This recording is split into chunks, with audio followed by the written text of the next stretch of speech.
welcome to CNN. It's Friday, March 10th. I'm your host, Eva Elfishawy.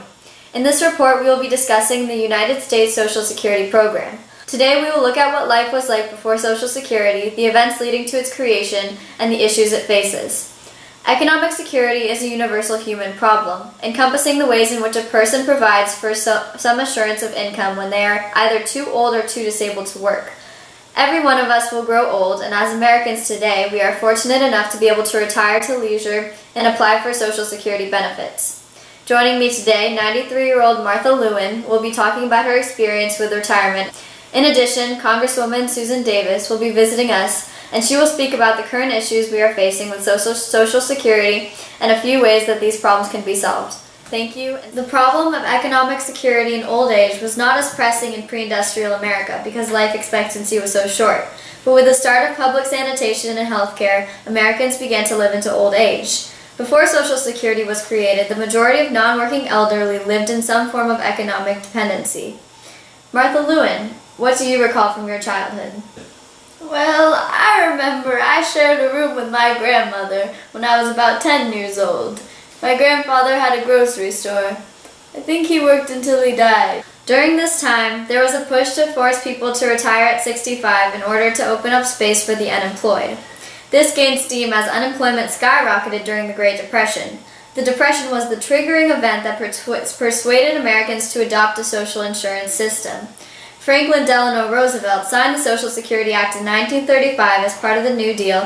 This Social Security measure gives at least some protection to 30 million of our citizens who will reap direct benefits through unemployment compensation, through old age pensions, and through increased services for the protection of children and the prevention of ill health. Regular monthly payments to retirees began in 1940 and have continued ever since.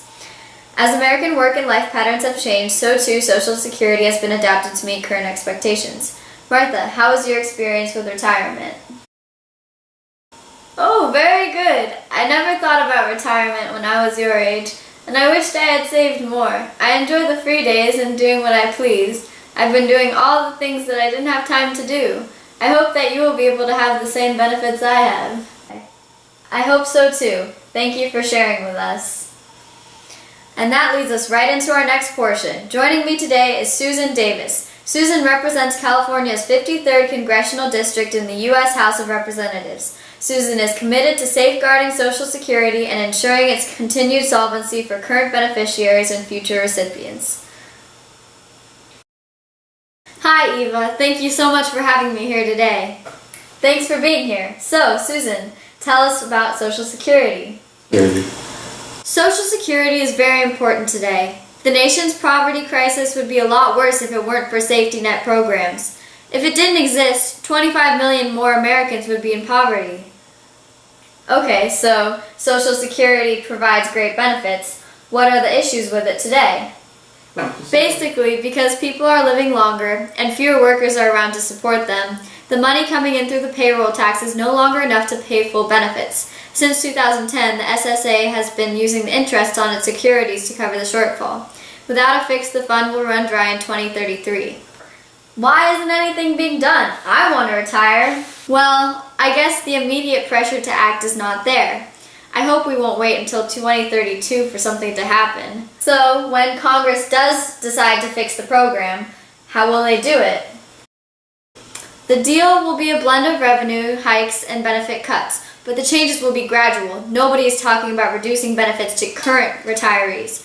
First, we need to raise the full retirement age from 65 to, say, 68 or 69. Then we need to also raise payroll taxes, which would just mean that workers would have to pay more. Third, we could tweak the benefits formula. If we are going to cut the benefits, we should be taking a greater amount from the wealthy people who should have their own savings than the poor people who really need it. Finally, we should adjust the cost of living calculation. Right now, benefits rise along with the annual increases in the Consumer Price Index, but economists have suggested using another price index, the changed CPI, which would more accurately reflect how consumers react to price rises. Well, I hope that something is done before I have to retire. For my new listeners, that was Congresswoman Susan Davis. Thank you all for listening. We'll be right back after the break.